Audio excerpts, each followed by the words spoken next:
Deadlifts are scary, but they don't have to be. In 5 super simple steps, I'll show you exactly how to properly deadlift to maximize growth, unlock your untapped strength and performance, and minimize your risk of injury. Step 1. Creating the pillar. Getting this right is crucial.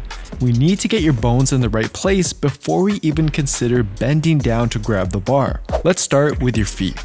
Walk up to the bar and align it right over your shoelaces in the middle of your foot. Widen your feet to about hip width apart with your toes facing forward. For most people, this is the best foot stance. But later in step 4, if this feels uncomfortable, you can widen your feet and/or point your toes outward and see if that works better for you. Next, we need to fix your hips and ribs into the correct position. Deadlifting with the hips and ribs misaligned is the most common reason for back injury. They should remain stacked like a pillar and stay that way as you lift. To do that, let's start with the hips. So think of your hips as a bowl full of water. Most people stand with an anterior pelvic tilt, which causes the water to tip over the front of the bowl. Instead, tilt your pelvis back so the bowl is flat. You can think as if you were trying to bring your belt buckle up to your chin. As for the ribs, most people stand with them flared out. Flatten them by engaging your core. At this point, your ribs and hips should be stacked evenly on top of each other, but to keep them locked in that position, I want you to squeeze your glutes and inner thighs together and feel yourself getting taller as you do so. And finally, make a fist in each hand and push them down towards the ground to straighten your arms and activate your lats. At this point, you should feel your glutes, inner thighs, core, and lats all working. You're ready for step 2. Grabbing the bar. This is where most people will round their back and shoulders and lose the tightness we work so hard to create. Instead, I want you to keep the pillar we created in step 1 and start pushing your hips back while keeping your fists pushing straight down under your shoulders. You can imagine you had a bag full of groceries in each hand and you're trying to close the car door with your butt. You want to continue pushing your hips back as far as you can without your big toes coming off the ground. The moment you lose pressure in the big toe is the moment you've pushed your hips back too far. Once you reach that endpoint, bend your knees and bring your shins to the bar to pull yourself down those last few inches. Keep going until you can hook your hands onto the bar just outside your knees. At this point, there's 3 things you must look out for before you move on to the next step. Number 1. The further away the bar is from you, the more strain will be placed on the lower back. This is why the bar must be directly over your midfoot with your shins just about touching the bar. Number 2. If your hips are too high, you'll use more of your lower back. But if your hips are too low, you'll end up doing more of a squat than a deadlift. Although it will look slightly different depending on your anatomy, you want your hips to be somewhere above your knees but below your shoulders. And number 3, a neutral spine.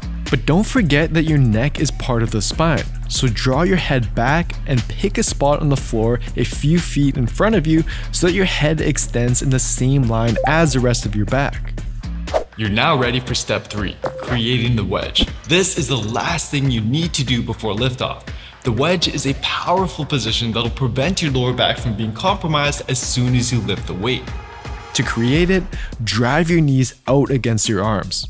Then, take a deep 360 breath as if you were wearing a belt and trying to push air against all sides of it. And then, brace your core as if someone were about to punch your stomach. Next, to get rid of any rounding in the upper back and shoulders, think about extending your chest and getting tall from your hips all the way to your head. And finally, activate your lats by squeezing your armpits as if you had oranges in them and you were trying to make orange juice. If you've done this properly, you should feel tension in your lats, core, glutes, and hamstrings. You're ready for step 4. Push. But first, comment below what other exercises you might be struggling with. I'm doing a series of these exercise form videos and I'd love to hear what you'd like to see me cover next. This is actually the simplest step, but it's also where most people screw up. They think of the deadlift as a pull, and end up breaking out of the position we work so hard to create. To avoid this, imagine your arms were ropes with hooks at the end of them just hanging onto the bar. Then, to lift the weight, rather than going from 0 to 100 and jerking the weight off the floor, keep the tightness we created in step 3 and think about pushing the floor away with your feet harder and harder until the bar lifts off the ground. When done correctly, rather than your hips rising first and lower back rounding, your hips and chest should rise at the same rate. Continue pushing the floor away until the bar passes your knees, and then think about thrusting your hips forward or humping the air in front of you to meet the bar at the top of the lift. But to avoid injuring your back at the top, your shoulders should not be behind your heels and your lower back should not be arched. This is a sign that you've extended your back too far. Oh shit. To prevent this, as you come to the top, imagine you're about to get punched in the stomach and keep your glutes squeezed together.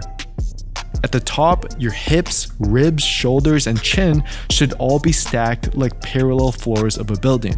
Now, if you've done this step correctly, you should feel a slight pump in your lats, hamstrings, and glutes. But don't be alarmed if you also feel this in the lower back muscles. They help stabilize the weight as you lift and will be an area where you'll notice a lot of growth. But you want to avoid doing too many lower back demanding exercises all in one workout, as it can be too much for these muscles to handle. That's exactly why it's so important that you use a well-written program. For a step-by-step plan that shows you exactly how to work out every week and how to do every single exercise in the detail you need to minimize injury and maximize growth, just head on over to builtwithscience.com and take our free analysis quiz to find out what program is best for you and your body. But for now, it's time for step 5, descent. This is where many people not only injure themselves, but also miss out on a lot of muscle growth by letting gravity drop the weight. We want to control the weight down, but we need to do this correctly. Now, this will look very similar to what we did back in step 2. The only difference now is that you have a bar. Many people tend to let the bar sway forward in front of them, which causes a lot of stress on the lower back. Instead, push your hips back and slide the bar down as close as possible along your thighs. As soon as the bar passes your kneecaps, that's when you can bend your knees and slide the bar along your shins to get the bar back over your midfoot. But to avoid losing tension and leaving gains at the table, avoid bouncing the weight up off the floor. Instead, stay tight and gently touch the floor with the weight before your next rep. Congrats, my friend. You've just done the perfect deadlift. Not so scary after all, right? You can give this video a watch next to find out what other exercises will help grow your back, and I'll see you next time.